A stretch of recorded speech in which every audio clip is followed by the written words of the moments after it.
नमस्कार. Yes news महाराष्ट्रामध्ये आपल्या सर्वांचे स्वागत. ऐतवडे बुद्रुकमध्ये चोरीची घटना.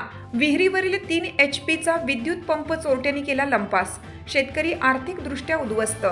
वाळवा तालुक्यातील ऐतवडे बुद्रुक येथे शेतातील विहिरीवरील 3 HP क्षमतेचा टेक्समो कंपनीचा विद्युत पंप अज्ञात चोरट्यांनी चोरून नेल्याची धक्कादायक घटना उघडकीस आली आहे. या चोरीमुळे शेतकरी बंडू देसाई यांच्यावर आर्थिक संकट कोसळलं आहे.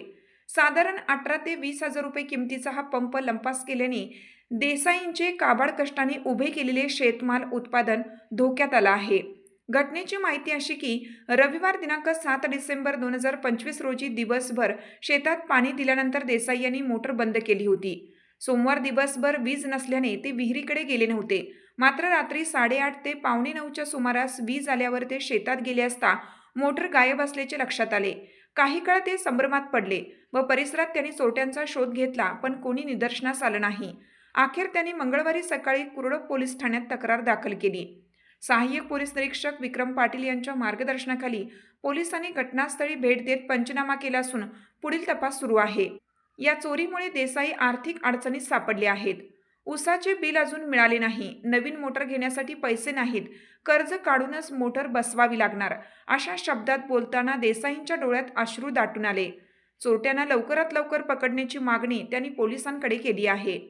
गावात मोटर चोरीची घटना उघड झाल्याने शेतकऱ्यांमध्ये भीतीचं वातावरण निर्माण झालं असून परिसरात याबाबत मोठी चर्चा सुरू आहे. यस न्यूज महाराष्ट्रासाठी राजेश कांबळे. मी बंडा शामराव देसाई. माझ्या विहिरीवरची रविवारी रात्री 11:30 नंतर मोटर चोरीस गेलेली आहे.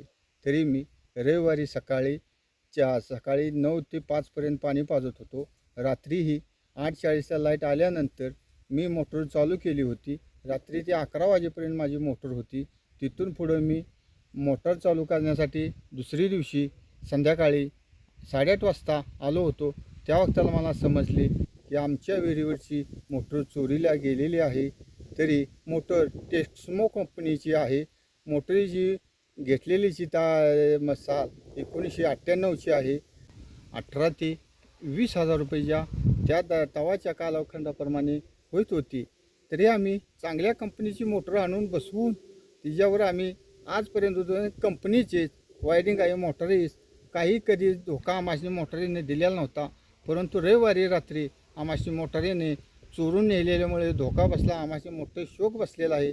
पोलीस स्टेशनमध्ये आम्ही जाऊन सर्व गुन्हा दाखल केलेला आहे. तरी त्यांनीही येऊन जागेची पंचनामा केलेला आहे. तरीही सर्वांनी आमच्या मोटरीस लवकरात लवकर ही गेलेल्याची निष्कर्ष काढावा. तुमची साथ आमची. यस न्यूज महाराष्ट्र चॅनलला लाईक करा व सबस्क्राईब करायला विसरू नका.